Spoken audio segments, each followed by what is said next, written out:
사무엘이 사울에게 말하였다. 주님께서 나를 보내셔서 임금님에게 기름을 부어 주님의 백성 이스라엘을 다스릴 왕으로 세우게 하셨습니다. 이제 주님께서 하시는 말씀을 들으시기 바랍니다. 만군의 주가 말한다. 이스라엘이 이집트에서 나올 때에 아말렉이 이스라엘에게 한 일, 곧 길을 막고 대적한 일 때문에 아말렉을 벌하겠다. 너는 이제 가서 아말렉을 쳐라. 그들에게 딸린 것은 모두 전멸시켜라. 사정을 보아주어서는 안 된다. 남자와 여자, 어린아이와 젖먹이, 소떼와 양떼, 낙타와 나귀 등 무엇이든 가릴 것 없이 죽여라. 사울이 백성을 불러 모으고 들라임에서 그 수를 헤아려 보니 보병이 20만이었다. 유다에서 온 사람도 10,000명이나 되었다. 사울은 아말렉 성읍에 이르러서 물마른 개울의 군인들을 매복시켰다. 사울이 겐 사람들에게 경고하였다. 당신들은 어서 거기에서 떠나시오. 내가 아말렉 사람들을 칠 때에 당신들을 함께 치지 않도록 그들 가운데서 떠나시오. 당신들은 이스라엘 자손이 이집트에서 올라올 때에 그들에게 친절을 베푼 사람들이오. 그러자 겐 사람들이 아말렉 사람들 가운데서 빠져나갔다. 그런 다음에 사울은 하윌라에서부터 이집트의 동쪽에 있는 수르 지역에 이르기까지 아말렉 사람을 쳤다. 아말렉 왕 아각은 사로잡았고 나머지 백성은 모조리 칼로 쳐서 없애버렸다. 그러나 사울과 그의 군대는 아각뿐만 아니라 양떼와 소떼 가운데서도 가장 좋은 것들과 가장 기름진 짐승들과 어린 양들과 좋은 것들은 무엇이든지 모두 아깝게 여겨 진멸하지 않고 다만 쓸모없고 값없는 것들만 골라서 진멸하였다. 주님께서 사무엘에게 말씀하셨다. 사울을 왕으로 세운 것이 후회된다. 그가 나에게서 등을 돌리고 나의 명령을 따르지 않는다. 그래서 사무엘은 괴로운 마음으로 밤새도록 주님께 부르짖었다. 사무엘은 사울을 만나려고 아침에 일찍 일어났다. 누군가가 사울이 갈멜로 가서 승전비를 세우고 나서 거기에서 떠나 계속 행진하여 길갈로 내려갔다고 전해주었다. 사무엘이 사울이 있는 곳에 이르니 사울이 그를 보고 인사를 하며 말하였다. 주님께서 주시는 복을 받으시기 바랍니다. 나는 주님의 명령대로 다 하였습니다. 그러자 사무엘이 물었다. 나의 귀에 들리는 이 양떼의 소리와 내가 듣는 소떼의 소리는 무엇입니까? 사울이 대답하였다. 그것은 아말렉 사람에게서 빼앗은 것입니다. 우리 군인들이 예언자께서 섬기시는 주 하나님께 제물로 바치려고 양떼와 소떼 가운데서 가장 좋은 것들을 남겼다가 끌어왔습니다. 그러나 나머지 것들은 우리가 진멸하였습니다. 아멘. 5월 31일 화요일 오늘의 매일 성경 본문 말씀은 사무엘상 15장 1절로 15절까지의 말씀입니다. 오늘 본문에서 하나님은 사울에게 또 한 번의 기회를 주십니다.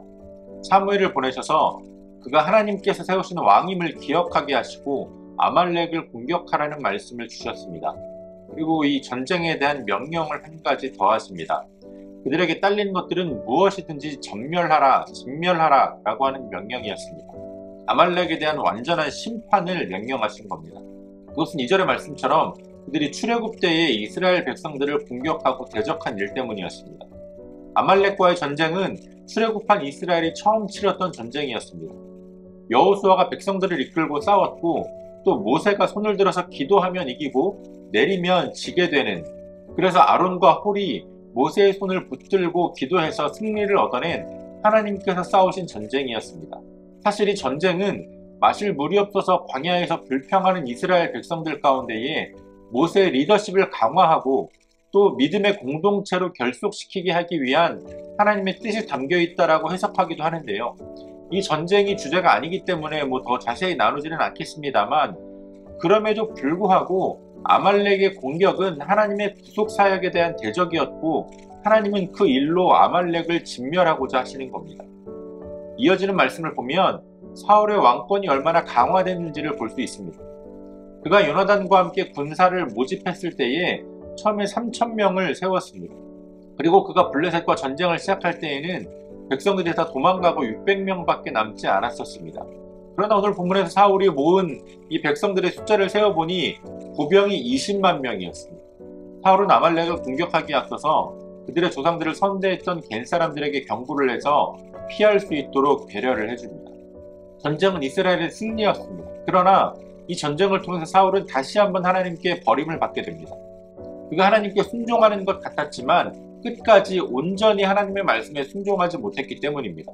모든 것을 진멸하라, 모든 것을 전멸하라 라고 말씀하셨지만 아각을 사로잡고 또 양과 소 가운데에서 좋은 것들을 남겨두었습니다. 더군다나 그는 모세와 여호수아가 아말렉의 공격을 물리친 이후에 하나님께 제단을 쌓고 영광을 돌렸던 것과는 대조적으로 자신의 승리를 기념하는 승전비를 세웁니다. 내가 이겼다, 내가 이루어낸 승리다 라는 겁니다. 틀린 말은 아닙니다. 하나님을 의지하지 않고 철저히 자신을 의지하고 자신의 생각대로 성공을 이루어온 사람이었기 때문입니다. 어제 살펴본 것처럼 그는 힘이 센 사람들을 불러다가 자신의 옆에 두었습니다. 하나님 없이도 승리가 이어졌고 군대는 강성해졌습니다. 하나님의 말씀을 소홀히 여기는 것도 그리 큰 문제가 되지는 않았습니다. 그래도 그는 계속해서 승리했고 그의 삶은 성공적으로 이어졌기 때문입니다.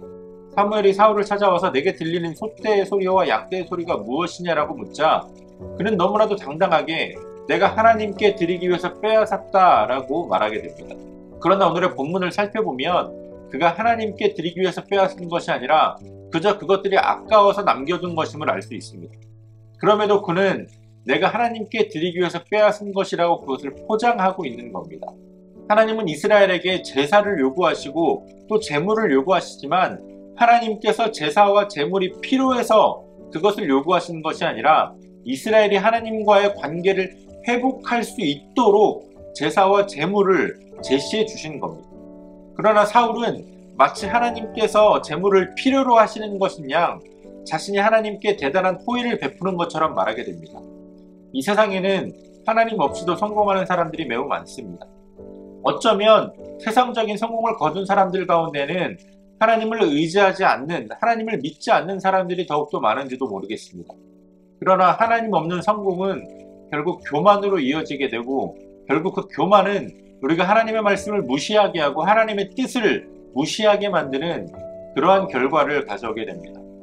하나님은 결코 우리에게 부분적인 순종을 요구하지 않습니다.